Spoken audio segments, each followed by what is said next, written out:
Hello and welcome to Capital Online TV. I'm your host, Unia Amunga. Gladys Wanga has voiced opposition to scrap mortgages and car grant allowances for MPs elected into the 12th Parliament. Gladys Wanga, who is serving her second term as the Homa Bay County Woman Representative, said the move is meant to demean MPs in comparison to their counterparts in executive and judiciary. She argues the commission, which looks into the welfare of parliamentarians and parliamentary staff, was not consulted before SRC gazetted the new perks on July 7th.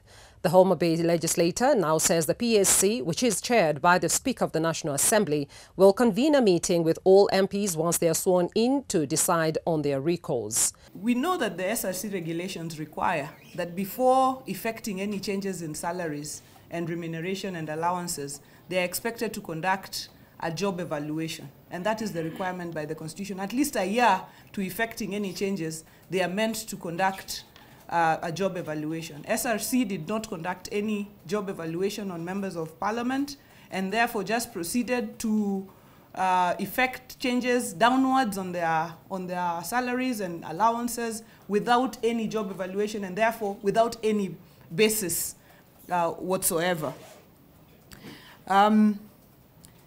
We all know from labor practice that it is unfair to reduce allowances and salaries of members downwards when they are already in the course of duty. We do know that over 30% of members of Parliament who are going to be in this 12th Parliament were already members of Parliament in the past. And therefore for them, this would be a major reduction. And even for the new members of Parliament, they went into campaigns, they went into seeking these positions knowing what the salaries and allowances were.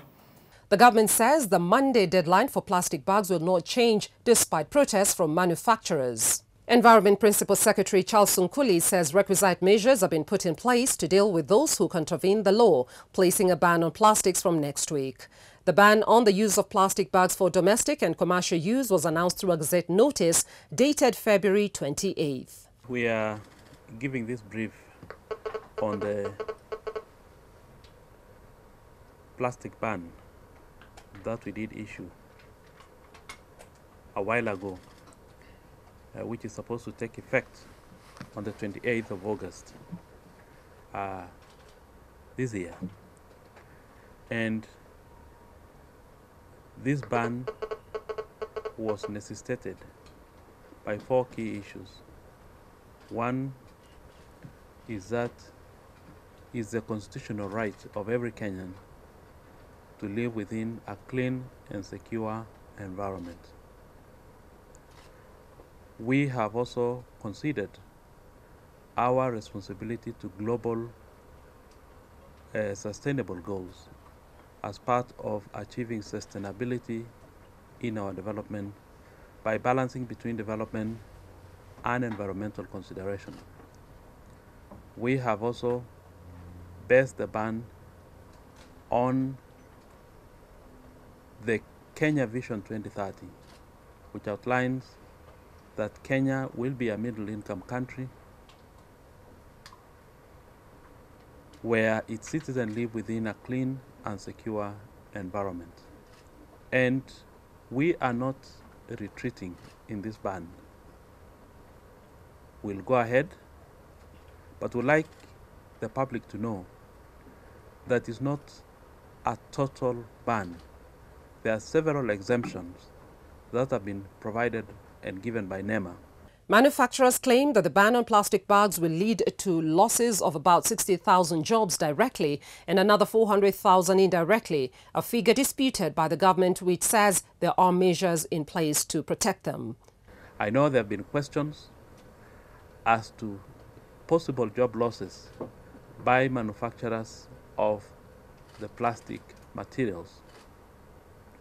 I can confirm to you that the number of jobs that will be created by producing alternatives is far much more and more widespread than what already exists in the existing plastic carrier bag manufacturing plants.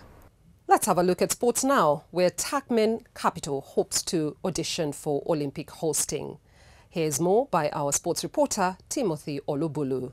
Ashgabat, the capital city of Turkmenistan, will be hosting the 5th Asian and Indo Martial Arts Games in September, and the small Asian country tucked between the Karakum Desert and the Kopet Dag mountain range hopes to use this chance to audition for the possibility of hosting bigger events. The government and the Turkmenistan Olympic Committee have set out a lush and plum Olympic complex complete with competition and training grounds, as well as a huge accommodation facility. The multi-billion-dollar complex, sitting on almost 250 acres of land in the middle of the Turkmen capital, will host the Indo Games and is 95% ready just 30 days to the championship.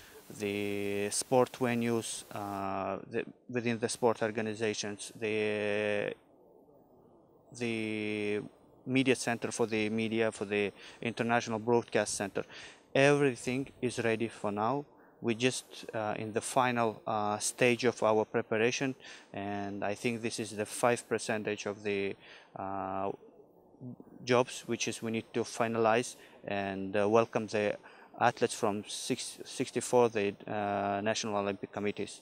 Even the experts from the international federations and the International Olympic Committee, they come and visit the Olympic complex, and they presume that we can have the not Asian Games but even Olympic Games, because all buildings and all sport venues are within the new, and it may enable us to have more competitions, and this is the good opportunity to start from the Asian Indoor and Martial Arts Games now and to go for the more major sport events in the future. Over 3,000 athletes are expected for the Games, which begin on September 17th, running through to September 28th. For Capital TV Sports, I'm Timothy Olobulu.